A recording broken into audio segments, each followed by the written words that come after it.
আসসালামু আলাইকুম everyone, welcome to জিফানস kitchen. আজকে অনেক দিন পর একটা কেকের ডেকোরেশন ভিডিও শেয়ার করতে যাচ্ছি আপনাদের সাথে। আসলে অনেক মাস হয়ে গেছে আপনাদের সাথে কোনো কেকের ডেকোরেশন ভিডিও শেয়ার করা হয় না।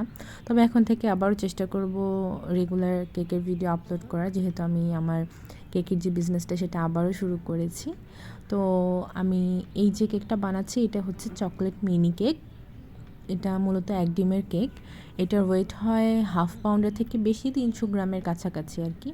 তো আমি চকলেট কেকটাকে ক্রাম কোটিং করে নিয়েছি। এরপর আমি যে অলিভ কালারটা দেখতে পাচ্ছেন এটাকে বানিয়ে নিয়েছি চকলেট ইমালশন এবং গ্রিন কালার দুটো মিক্স করে। এরপর এটা দিয়ে আমি পুরোটা কেক কভার করে নিচ্ছি এবং খুব স্মুথলি কভার করার চেষ্টা করছি। আসলে অনেক দিন পর কেক বানাচ্ছি তো একটু সময় লেগে যাচ্ছে, প্লাস হচ্ছে খুব আনইজিনেস কাজ করতেছিল, কারণ মাঝখানে আমি প্রায় 5-6 মাস যাবৎ টোটালি কেকের কাজ বন্ধ রেখেছিলাম, আমি বিজনেসটা বন্ধ রেখেছিলাম। তবে আলহামদুলিল্লাহ আবার আমি শুরু করেছি। যারা ঢাকার ভিতরে আছেন তারা কিন্তু চাইলে আমাদের কাছ থেকে কেক অর্ডার করতে পারেন। তো আমি সাইডটা স্ক্র্যাপার দিয়ে সুন্দর করে ফিনিশিং দিয়ে নিচ্ছিলাম যতটুকু পসিবল হয় আর কি। আর উপরে আমি সবসময় প্রিফার করি হচ্ছে বাটার নাইফ দিয়ে ফিনিশিং দেওয়া। অনেকে প্যালেট নাইফ দিয়ে দেয়, অনেকে স্ক্র্যাপার দিয়ে দেয়, বাট আমার কাছে বাটার নাইফটা বেশি ইজি মনে হয় উপরের কাজটা করার জন্য। তো আমি কয়েকবার করে সাইডে এবং উপরে ফিনিশিং দেওয়ার চেষ্টা করছিলাম।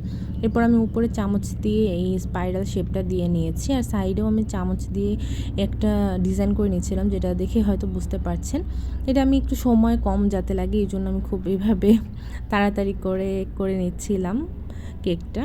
তো আমার সাইড এবং উপরে ডিজাইন করা শেষ। এরপর আমি কিছুটা গ্রিন কালার ক্রিম নিয়ে নিয়েছি। গ্রিন কালারের ক্রিম দিয়ে আমি সাইডে রাউন্ড করে ক্রিম দিয়ে নিচ্ছিলাম। আমি পাইপিং ব্যাগকে জাস্ট একটু মাথার কাছে কেটে নিয়েছি। এরপর আমি এভাবে করে ক্রিম দিয়ে নিচ্ছিলাম। এটার উপর আমি কিছু ফুল বসাবো, এই জন্য আমি জাস্ট এইটাকে একটু ডিজাইন করে নিচ্ছিলাম।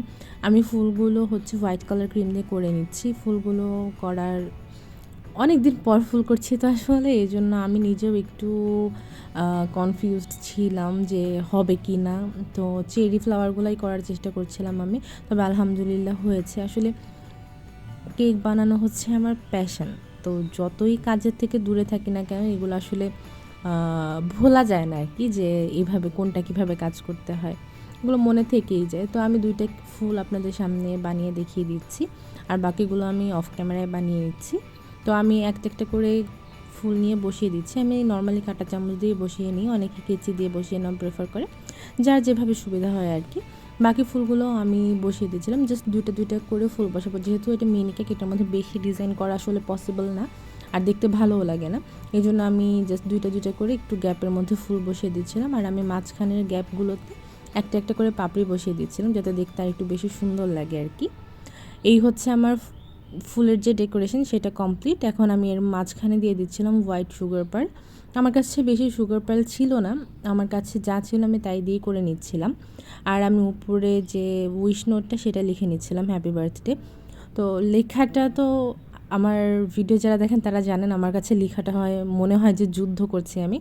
তারপর আমি যতটুকু পেরেছি লিখে নিয়েছি সুন্দর করে। আর আমার কাছে বেশি কালার ছিল না, যে কালার ছিল এই কালার দিয়ে আমি ফুল কেকটা কমপ্লিট করে নিয়েছি। তো এই হচ্ছে আমার কেকের ফাইনাল লুক। কেকটা দেখে আপনাদের কাছে কেমন লাগছে অবশ্যই আমাকে কমেন্ট করে জানাবেন। আর thank you so much for watching the video.